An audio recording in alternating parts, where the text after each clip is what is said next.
Hi guys. Uh, as you all know, like today we have come up with another topic of obstetrics. So today what I studied is induction of labor. So let's go in detail about the induction of labor. Like what else I studied, I'll just give you a glance about it. So before going into the topic detail, you should know the definition of induction of labor. It is defined as the initiation of labor by artificial means prior to its spontaneous onset at a viable gestation age, with the aim of achieving vaginal delivery in pregnancy. It is intact with the membrane. So this is the proper definition of induction of labor. So induction of labor, it is indicated when the benefits of termination of pregnancy to the mother or the fetus outweighs those of continued pregnancy. Hope I guess you understood. Okay. So now you should know what are the indications of induction of labor. The induction of labor, it has a close interrelationship between the maternal and fetal conditions. So let's discuss in detail.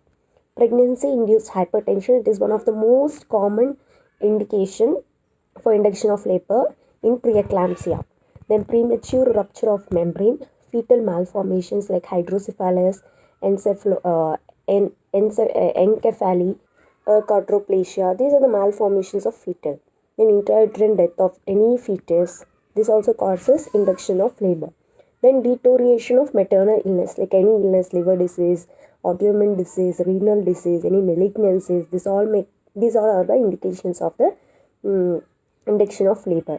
Next is a elective indication or RH incompatibility. Diabetes mothers also can have the induction of labor.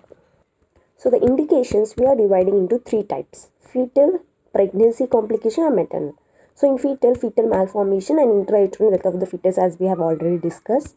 Pregnancy complication, RH incompatibility, diabetes complication, pregnancy induced hypertension, premature rupture of the membrane, antepartum hemorrhage, post maturity. Next, maternal, it might be due to any maternal illness like renal disease, autoimmune disorders, malignancy, as I have already said you. But now I have classified into three types so that I am just giving you a glance about it so that you can easily read about it.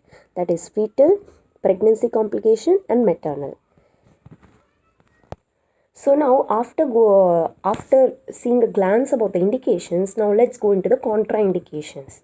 So this is mainly the absolute contraindications. The absolute contraindications are transverse fetus line, umbilical cord prolapse, vas purvia, active genital herpes infections, contracted pelvis, contracted cervix, or any infections or previous classical cesarean delivery or inverted T-shape incision or abnormal fetal heart rate. These all are the contraindications for induction of labor. So after knowing the contraindications, we should also know what are the risk factors. So the risk factors which are associated with the induction of labor are increase in rate of cesarean delivery, increase in maternal infections morbidity, increase in incidence of uterine rupture or hysterectomy. So these are the these are the three risk factors for induction of labor. It is very easy to remember. So before doing the induction of labor, we should also know the pre-induction assessment. So we should do the evaluation of maternal and fetal conditions in prior before the induction of labor. So these we should have to assess the gestational age, fetal size, determining the presentation, vaginal examination, and history. These are the main assessment which we have to do for pre-induction assessment. We should also confirm the fetal maturity. So there are some criteria to confirm the fetal maturity. So we have to take an ultrasound measurement at less than 20 weeks of gestation, and it should be estimated gestational age should be 39 weeks, or it can be also greater, but it should be measured less than 20 weeks of gestation. Okay. Next, the fetal heart tone should be documented at the present for 30 weeks of it should be done in Doppler ultrasonography. So first what we are doing, ultrasound measurement we are doing, which is in less than 20 weeks we are going to do that, and the gestational age should be 39 weeks, or it can be also greater. Next, Doppler ultrasonography we are going to do for fetal heart tone, that should be at 30 weeks. Then 36 weeks, at 36 weeks, positive serum or human chronic gonadotrophic pregnancy test results might be seen.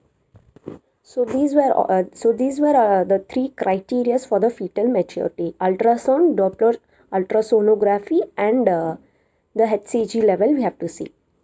So the main important part of induction of labor is Bishop's score. So Bishop's score, it is one of the methods used for assessing the ripeness of the cervix. So these are divided into three categories. I'll just show you. It's divided into three categories, and it has like five main status that which we have to see. Cervical status which we have to see for the ripening of the cervix. So first is the dilation, effacement, consistency of the cervix, position, and the station of the head. Now these are divided into four scores. That is score 0, score 1, score 2, score 3, with five states of cervical. That is effacement, dilatation, consistency, position, and the station of the head. Like you can just go and refer in page number 410 in detail about it. Like I just can't show you the box now, so I've just said you the headings, what comes in what, so you can just go and see it there. And if the Bishop's score is less than 5, it is considered as unfavorable. If it is more than 5, it is considered as favorable for the induction of labor. So this is one of the most important score, like to assess that we should do induction of labor or not. So now let's go in detail about the methods of induction. So as I said, below 5 is unfavorable, above 5 the score is favorable. So below 5 score is unfavorable, they must have some induction methods, right? So let's discuss about it. So the unfavorable cervix is associated with the chance of unsuccessful induction. Because it is unfavorable, so it will be unsuccessful induction. So for that, we have two techniques present.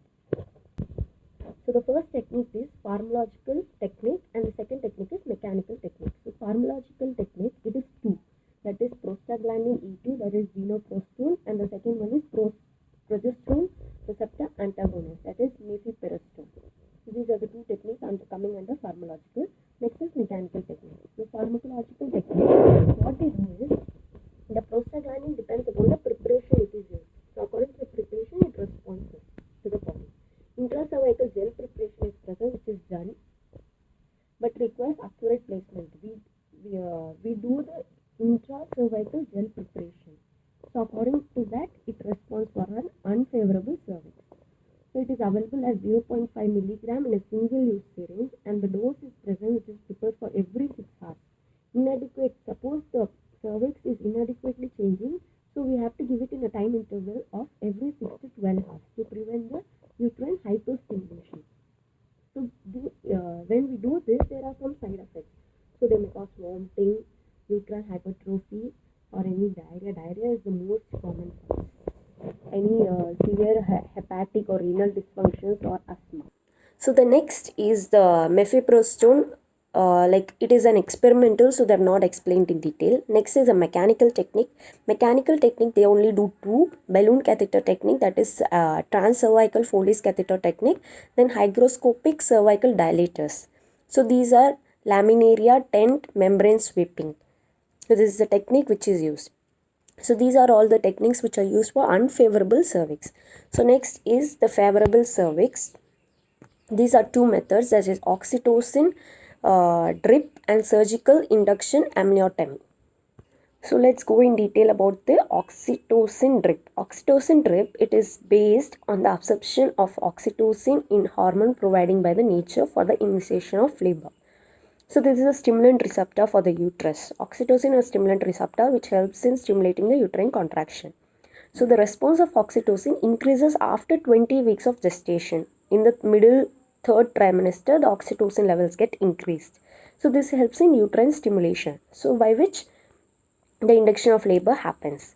The goal of this uterine drip activity is to produce cervical dilation and fetal descent without causing any uterine hyperstimulation or any fetal distress. So the dose of oxytocin which we have to use is oxytocin should be 500 ml of RL or NS, and infusion is started at the low rate of 1 to 4 mu per ml. we have to check any like uterus hypersensitivity is there or not. According to that, we have to give the dose. This oxygen drip is present, which is treated as drops per minute. So according to that, we have to give, and the dose should be according to the uterine hypersensitivity. So we should also know when to discontinue this oxytocin drip. So there are some conditions like that, okay. So uterine contraction becomes more than 5 in 10 minutes or 7 in 15 minutes, we have to discontinue this oxygen drip. So if we still continue, what happens is uterus hyperstimulation takes place. Next, the uterine contraction lasts longer than 60 seconds. Also, we have to discontinue this oxytocin drip. Fetal heart rate pattern becomes like very abnormal, not non-reassuring. So at that time also we have to stop the oxytocin drip, or any we have to like stop this oxytocin drip whenever there is uterine hyperstimulation. So the risk factors for oxytocin infusion are uterine hyperstimulation, uterine rupture, water intoxication. So these are in detail about the oxytocin drip. So what all we have seen, like why is this oxytocin necessary, the dose, and when it should be discontinued, and the risk factors. The next is the mechanical the next is a surgical method, which is amniotomy. Amniotomy or artificial rupture of the membrane helps in stimulating the uterine activity by causing uterine compression or local prostaglandin release. This amniotomy may be followed by oxytocin infusion, because amniotomy it is used for uterine compression or local prostaglandin release. So this can be done, and after that also we can use the oxytocin infusion, that is oxytocin drip. We have already discussed about it. So the main risk factors of this amniotomy is cord prolapse or any infections. If these are present, we have to discontinue the amniotomy.